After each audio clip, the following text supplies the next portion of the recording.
മൂന്നാർ മേഖലയിലെ കെട്ടിട നിർമ്മാണവുമായി ബന്ധപ്പെട്ട എൻഒസിയിൽ ഇടപെട്ട ഹൈക്കോടതി. പ്ലാൻ, എലിവേഷൻ എന്നിവയിൽ ഒപ്പിടാൻ റവന്യൂ വകുപ്പിന് അധികാരമില്ല. പട്ടയസാധ്യത പരിശോധിച്ച് റവന്യൂ വകുപ്പ് അനുമതി നൽകണമെന്നും എൻഒസിയിലെ വിവാദ വ്യവസ്ഥകൾ ഒഴിവാക്കണമെന്നും കോടതി നിർദ്ദേശിച്ചു. അഡ്വക്കേറ്റ് ജോയ്സ് ജോർജ് നൽകിയ മെമ്മോയിലാണ് ഇടപെടൽ.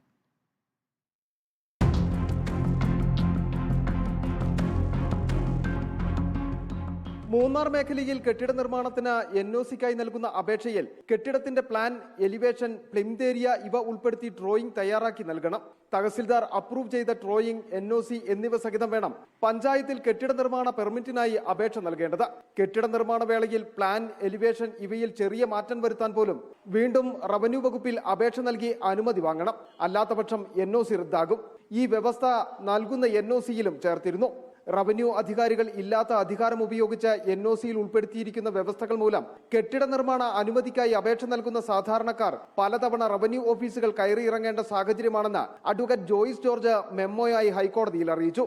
ജസ്റ്റിസ് മുഹമ്മദ് മുഷ്താഖ് ഈ വിഷയത്തിന്റെ ഗൗരവം കണക്കിലെടുത്ത് പ്രത്യേക സിറ്റിംഗ് വയ്ക്കുകയും തഹസിൽദാർക്ക് പ്ലാനിൽ ഒപ്പിടാനുള്ള അധികാരമില്ല എന്ന് വ്യക്തമാക്കി. ഒപ്പം വിവാദ വ്യവസ്ഥകൾ ഒഴിവാക്കുവാനും നിർദ്ദേശം നൽകി.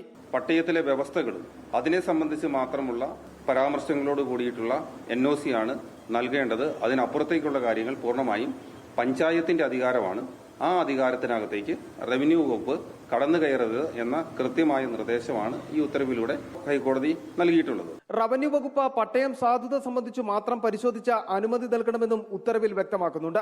അതേസമയം ഭൂനിയമ ഭേദഗതി നടപ്പിലാക്കുന്നതോടെ ഭൂവിഷയങ്ങളിൽ ശാശ്വത പരിഹാരമാകുമെന്നും ജോയ്സ് ജോർജ് വ്യക്തമാക്കി. നിയമം വിജ്ഞാപനം ചെയ്യപ്പെട്ടതിനെ തുടർന്നതിന് ശേഷം അത് സംസ്ഥാന ഗവൺമെന്റ് നൽകിയിട്ടുള്ള അധികാരങ്ങൾ ഇതുവരെ നടത്തിയിട്ടുള്ള പട്ടയ വ്യവസ്ഥകൾക്ക് വിരുദ്ധമായിട്ടുള്ള നിർമ്മിതികളെ സാധൂകരിക്കുന്നതിനും മുന്നോട്ട് പട്ടയ വ്യവസ്ഥകളുടെയും ചട്ടങ്ങളുടെയും വ്യവസ്ഥകൾക്ക് വിരുദ്ധമായിട്ടുള്ള നിർമ്മാണ പ്രവർത്തനങ്ങൾക്ക് ജനങ്ങളെ അനുവദിക്കുന്നതിനും ഒക്കെ ആവശ്യമായിട്ടുള്ള കൃത്യവും വ്യക്തവുമായ ചട്ടം സമയബന്ധിതമായി തന്നെ ഉണ്ടാവേണ്ടതുണ്ട്. എൻഒസിയുമായി ബന്ധപ്പെട്ട റവന്യൂ ഓഫീസുകൾ കയറിയിറങ്ങുന്ന മൂന്നാറിലെ സാധാരണക്കാർക്ക് സഹായകരമാകുന്നതാണ് ഹൈക്കോടതിയുടെ ഇടപെടൽ. വീഡിയോ ജേർണലിസ്റ്റ് സന്തോഷ് ചേകവർക്കൊപ്പം reporter Sandeep Rajakkad, in reporter, Idukki.